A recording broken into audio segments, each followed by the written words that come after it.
August 12, 1415. The windy day waved the flags of the city of Ceuta with intensity. The rough sea invited the few ships in the port to remain anchored, and people went about their business. Suddenly a shout, an alert. Many ran to the walls and looked where the soldiers' arms pointed, and the sight they were offered was magnificent and terrifying in equal measure. A fleet appeared on the horizon, coming from the north, its masts covered in unfurled flags. Any doubt about their intention dwindled quickly, and everyone knew that fleet was there for them and their city. Portugal had arrived. The 25th of July to the 15th of August 1415. Although everything was ready, it was with a heavy heart that King João ordered the fleet to depart. In fact, only 1 week had passed since the death of the Queen, Philippa de Lancaster, and his heart and those of his sons and daughters still carried that wound. Many said it was a terrible omen, but the king did not want what a kingdom had carefully and effortfully built to be ruined.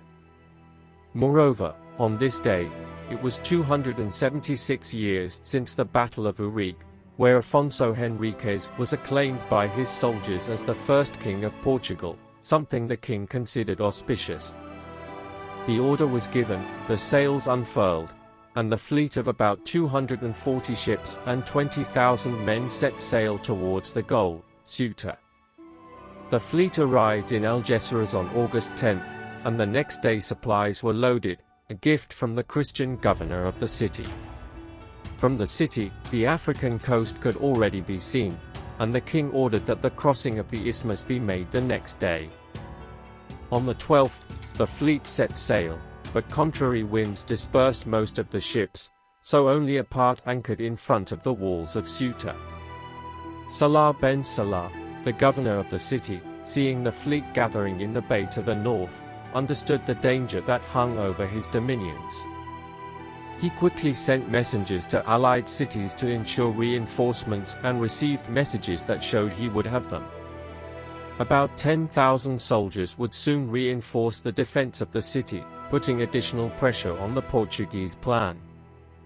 Primitive cannons fired from the city and the fleet, but the distance was too great, and the Portuguese command refused to advance while the remaining ships, diverted by the winds, tried to return to the route towards the city. Until the 15th, more ships joined the fleet, and the true dimension of the invasion became almost intolerable for the defenders.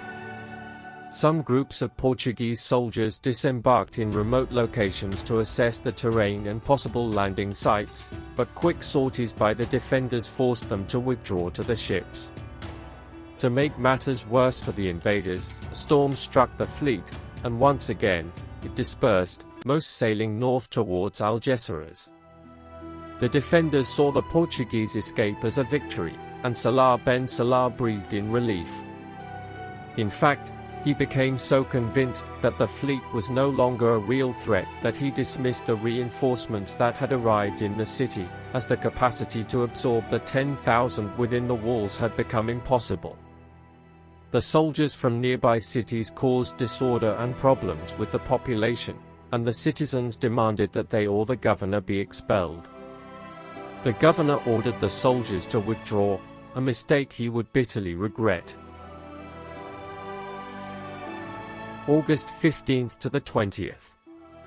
The dispersed Portuguese fleet tried at a cost to regroup near Algeciras. When almost all were together again with their king, the voices of abandoning the expedition became stronger than ever. King João delivers a famous speech to his men in which he asserts that, God willing, the lands of Ceuta will be theirs the next day, and orders everyone to prepare. August 21, 1415. Salah ben Salah observes in horror as the Portuguese fleet approaches his city once again. This time, they do not appear scattered, and 200 ships rush towards the beaches and walls that are rapidly approaching. The winds are favorable this time, bringing the invaders who gaze upon their target for the second time. Their approach is so rapid that any attempt to call for reinforcements is futile, and the governor knows that he will have to defend the city with only the garrison. As the fleet approaches the city, the king's and his council's plan begins to reveal itself. The majority of the fleet advances towards the point where the Ceuta Peninsula meets the continent. This part of the fleet is composed of the most heavily armed ships, destined to receive and resist enemy fire while drawing their attention. The king commands this force. The enemy, observing the movement of the ships and most of the fleet heading in that direction, sends reinforcements to the point where they believe the Portuguese will land and try to separate them from the continent, cutting off supplies and reinforcements and placing the city under siege. What they did not realize is that a second fleet, mainly composed of galleys and led by Prince Enrique, has separated from the main movement and is heading towards the Almina area and the beaches that surround it. When the cannons on both sides roar near the city's end, this force quickly heads for the beaches and launches landing boats filled with soldiers. Their movements are now detected, and forces converge on the beach, but these are insufficient in number due to those who have been withdrawn to defend the other side of the city. When the first boats touch the sand, the Portuguese soldiers jump ashore, determined to rout the enemy. Quickly, dozens of soldiers enter the fray, and the two forces engage in fierce combat. But the defenders cannot hold back the Portuguese' momentum and begin to flee before the ferocity of the attack, with many of their comrades lying dead or wounded on the beach. The rout allows the Portuguese to reach the first wall, where they are greeted with a shower of arrows and stones from those above them. But this difficulty is quickly overcome because in the panic, the defenders cannot close the gates of the Almina walls, and the attackers burst through them, attacking the few defenders who gather the courage to try to stop them. Prince Enrique leads the vanguard of the forces. Future King Duarte meets him in combat, and together they observe. They feel that the crucial moment has arrived. If they stop there, the combat will lose its momentum, and the attack on the city may fail, as the ways to reinforce the city will be open, and the besiegers may become besieged. Thus, with the men who manage to reach them, they decide to attack the fleeing enemy forces. At this point, the landings have brought hundreds of soldiers to their side, and with a cry, they run again towards the enemy. They eliminate the little opposition waiting for them at the city wall and, with rapid attacks on a fleeing enemy, once again prevent the gates from being closed and enter the city. Some soldiers climb the wall and place banners at its top, signaling to the fleet that they have penetrated the defenses. The king, alerted by his officers, orders the force he commands to now head to the beach under their control so that they can disembark the bulk of the army. In the city, chaos reigns. The population flees the savagery of the fighting, and the defenders, finally realizing their mistake, launch organized counterattacks against the Portuguese forces. The men of Ceuta now defend their homes, and the fighting grows in strength and ferocity. The Portuguese form attack columns that surge through the narrow streets and continue to eliminate the resistance. The clashes are brutal, but the garrison forces are insufficient to hold back the growing number of Portuguese troops arriving from the beach. Nevertheless, reports of isolated Portuguese forces, including some men protecting the life of Prince Enrique at their center, are common, and rescue forces are sent to reinforce the assault and save their comrades. Salah Bem Salah understands that the battle is lost, but still tries to organize the defense along the castle walls and dreams of a containment line that would prevent the Portuguese from conquering the last strongholds, and allow reinforcements from outside the city to arrive.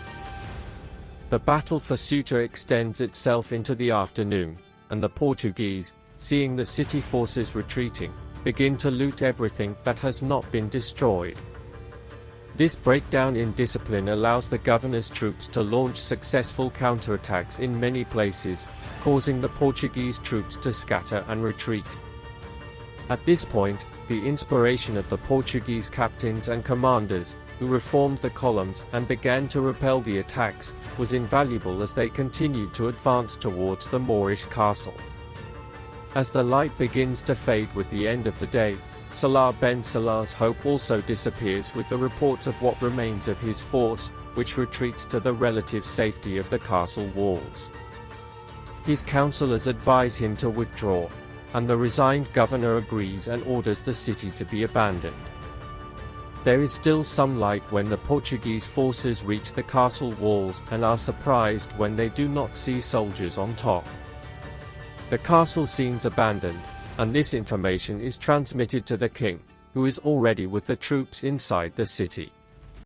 He quickly sends a force to verify the truth of the information, and the soldiers who make it up manage to penetrate the walls and place the flag at the top of the castle.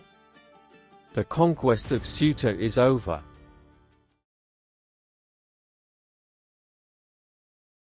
What follows tarnishes the brilliant and astonishingly easy conquest of the city. Everywhere there is looting and violence against the inhabitants who have taken refuge inside their homes. The soldiers throw what they do not know is valuable into the middle of the streets, mixing looting with corpses that are scattered everywhere. These armed men, not understanding the value of the spices in warehouses and shops, throw the bags to the ground and trample them in the rush to find something like gold or silver. Incalculable fortunes are lost under the weight of uncultured and ignorant soldiers. Screams are heard and suddenly silenced, and it is only with the dawn of the next day that the city is in apparent peace. The king ascends the castle walls and sees his new domain. Portugal has managed to escape the geographic knot, and here a new world opens for its future. The astonishing Portuguese victory combined luck and audacity. The fact that the garrison in Ceuta was manifestly insufficient after the withdrawal of the reinforcements, the non-use of the famous Arab cavalry, useless in the narrow streets of the city, and the lack of a fleet of their own, allowed for a quick and uncontested victory. The balance of the dead on the Arab side, in the many hundreds, contrasts with the reports of half a dozen Portuguese who fell, a number that certainly is wrong, but is based on the writings of the victors. On August 25, King João knights his sons, symbolizing the end of the adventure in Ceuta. The city, now a Portuguese possession, tries to return to an apparently normal state, but this will not happen again. The conquest brings many riches into the holds of the ships heading to Lisbon, but the good fortune lasts only a short time. The country now has to maintain a stronghold far from its borders, surrounded by enemies and with increasing costs. The trade routes that once made the city a mandatory stopover are diverted to other Arab cities, and the revenues that the Portuguese expected to compensate for the maintenance are never achieved.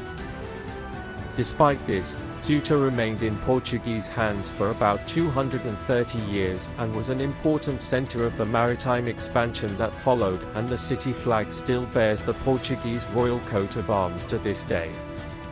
The Portuguese became skilled navigators and adventurers, conquering strongholds and territories on the 5 continents after Ceuta, some of which remained in their hands until the end of the 20th century.